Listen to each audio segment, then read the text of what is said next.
Anomalies in the landscape of the present, ruins are the architectural equivalent of the syntactical, or non sequitur. They do not follow or precede, they call for the supplement of further reading, further syntax.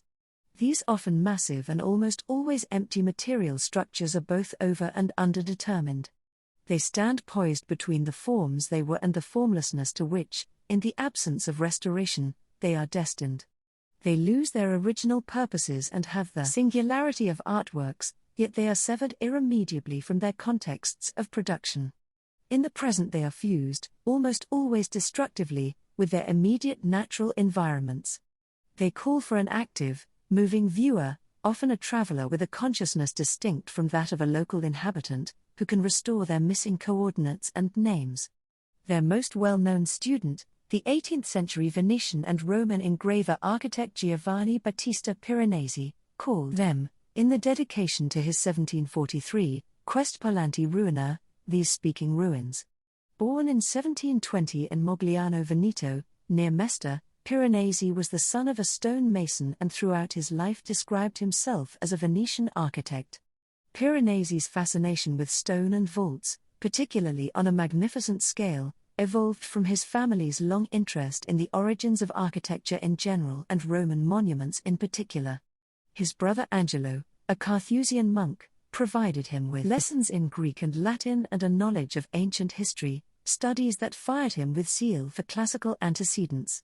With his move to Rome in 1740 as a draftsman in the retinue of the Venetian ambassador Francesco Venia, Piranesi could be found working in the bottega of Giuseppe Vassi by 1742, continuing to develop his skills as a printmaker, and exploring the archaeological sites at Herculaneum in 1743.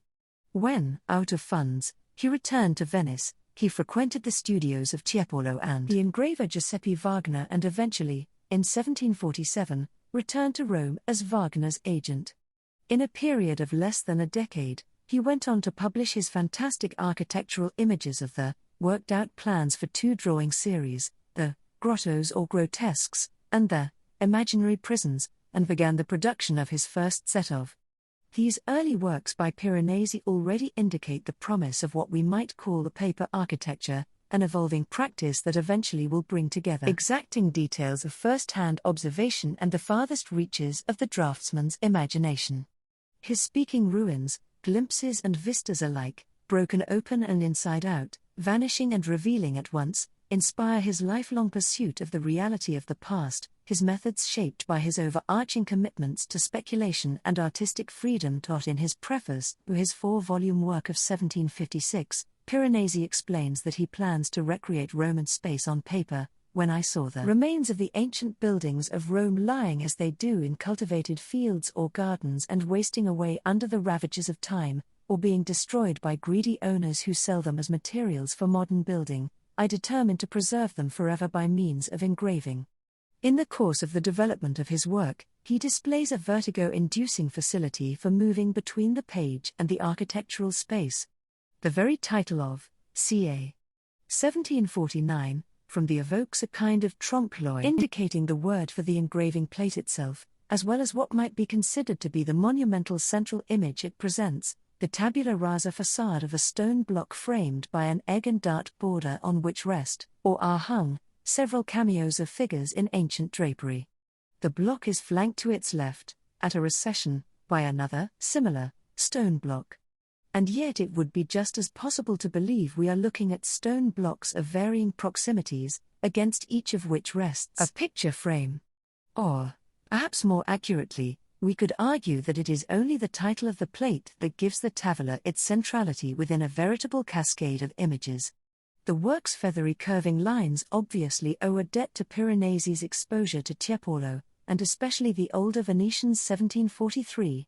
Juxtaposed to the copperplates of the with their harsh deep engraved lines affecting a resemblance to carved stone and hewn timbers, the copperplates of the are marked with the lightest of etching strokes and nowhere more than in the frothy effects of. What are we looking at when we look at? The first answer we might pose is a sheet of paper. That is, the print portrays on paper a sheet of paper, rippling at the bottom edge, scrolled slightly on the right side, where it rests on a textured surface, and vanishes on the left side as the border of the plate cuts it off. Perhaps only by imagining that we are looking at a drawing of a drawing, or, more accurately, an etching of a drawing, can we accommodate the jumble of objects we find here. We cannot be looking at a space informed by gravity, landscape, or any other order of experienced perception. Instead, we see something like a dreamscape. In the upper left corner, barely visible, is a stone tablet inscribed with illegible and legible letters alike. Those that are legible say, roughly, that are merrily. A draped hand holds a carafe or glass beside it, and just below is a barrel, supposedly a wine barrel, on its side. To the right of these images are ambiguous billowing forms from which emerge shields, one of which bears the open-mouthed face of a Medusa, and escutcheons that seem lodged in clouds and braided through by garlands and feathers, all floating above a large urn fuming with smoke or steam.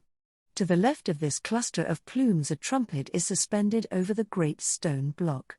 In the foreground a sphinx-like head protrudes from a vessel with vegetation sprouting from its edges, a petite though monstrous, flying basilisk, or a sculpture of one, sits, wings spread, before the fuming urn, a welter of stones and sticks and logs and what could be panpipes, a stick in the embrace of a slender snake, or the remains of a caduceus, what could be a tumbled model of an ancient arcade, skulls, and more.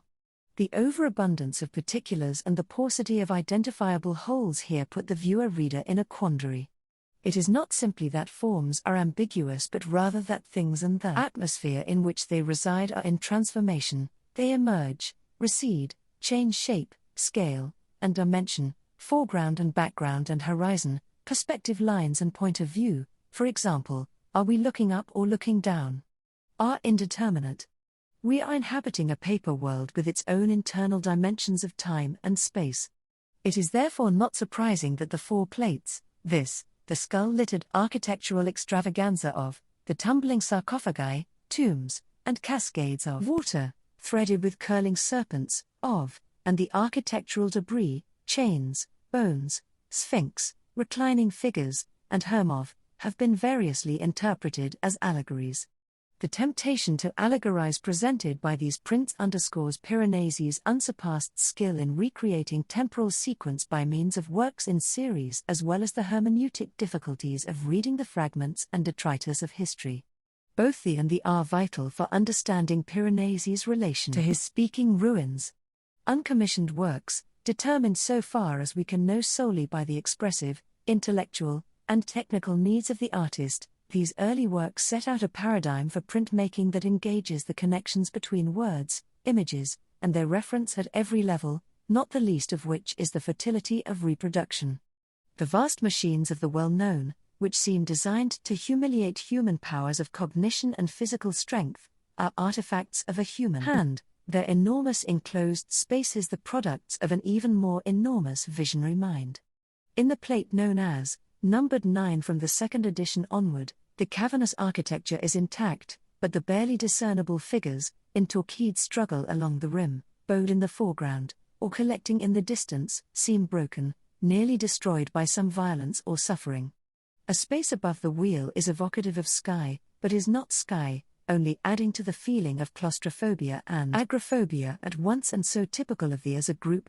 In contrast, the gathered cultural debris of their broken statues, columns, tombs, roundels, reliefs, herms, cornucopias, shells, fasces, cameos, trumpets, bones, skulls, chains, mooring rings, and urns, their half-erased or faint inscriptions, rosettes, portraits, egg and dart mouldings, their hazy skies, intimations of the sea, pines and palms, cascades, broken sticks and weeds, entwined with snakes and vines, is framed by illusionistic references, or meta-commentaries, to the process of art itself.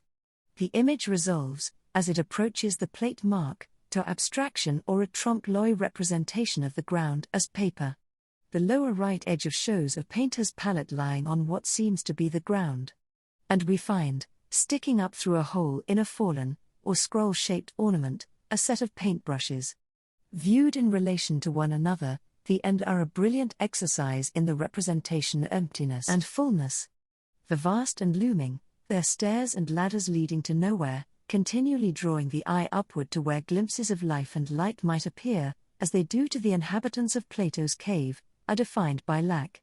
We search in vain for exchange beyond pain, finding the inexorable fact of human limits within a silence that cries or screams would only echo and erase.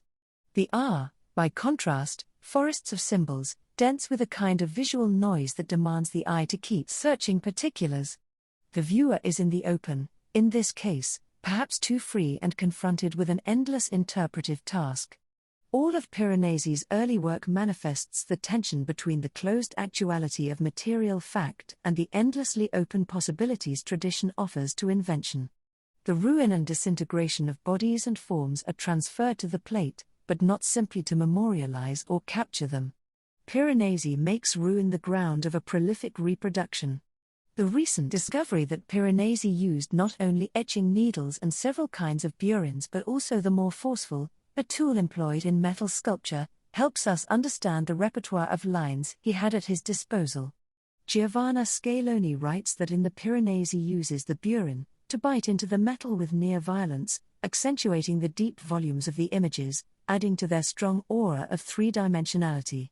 Such a tool also requires gestures of stopping, lifting, and reinserting, quite the opposite of the flowing motion possible with the etching needle.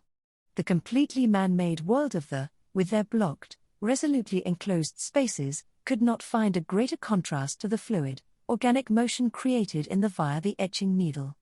Mineral hardness and the soft vegetal imagery of vines, tendrils, and leaves are served respectively by the capacities of these tools. With the Piranesi produced hybrid forms of ornament juxtaposed in an array without regard to single-point perspective. With his, he brought disparate structures into a landscape that existed only within the borders of the plate. Perhaps because of his early fidelity to accuracy and the long tradition of printmaking as a medium for the measured representation of antique forms, Piranesi's take on a particularly fantastic aura. A set of drawn from the mid-1750s from the collections of Robert Adam and his brother James show Piranesi assembling imaginary temples and tiered funerary monuments with small figures making their way up enormous flights of stairs. The assemblages spiral up into the clouds and evoke fantasies, if not of heaven, given the resolutely secular world of Piranesi's imagination, then of flight, ascent, and drawing without limit. As early as 1746 to 1748, Piranesi made a frontispiece for his that he called A. Their real and imaginary ancient monuments are juxtaposed, rising from detritus in the foreground, amid foliage, clouds, and a ghostly architrave of spiraling columns in a fantasy landscape. The statue in the center is the di Roma, which we can find today, as Piranesi found it, standing in the courtyard of the Palazzo dei Conservatori on the Capitoline. A version of the right foot of the fragmentary statue of Constantine, elements of the Arco di Portogallo, a tomb topped in the Etruscan style by a reclining couple, and other antique remains appear with real and imaginary inscriptions. Lilliputian figures stand precariously on an arched bridge, reading an inscription taken from Pliny the Elder celebrating the conquests of Pompey. It may seem incongruous to find that Piranesi begins his presentation of his, posited as actual spaces, accurately represented, with such fantastic images. Perhaps the minute figures reading within the miasma of images give us some clue that what follows will not be merely real. He experiments with a similar incongruity in his 1756 frontispiece to the second volume of A Fantasia of the Via Appia, packed with obelisks, urns, entablatures, and tombs, including his own imaginary tomb on the right and, below the she-wolf on the left, a tomb for the also living Robert Adam and his fellow Scotsman, the antiquarian Allan Ramsay. Nothing is factual in such an image except the context of the Via Appia and the inevitability of death, yet each element has been created and projected out of a deep knowledge of ancient remains. The fantasy is a kind of resurrection and tongue-in-cheek acknowledgement of mortality at once. This essay has been excerpted and adapted from by Susan Stewart, copyright 2020 by the University of Chicago. This essay has been excerpted and adapted from by Susan Stewart, copyright 2020 by the University of Chicago.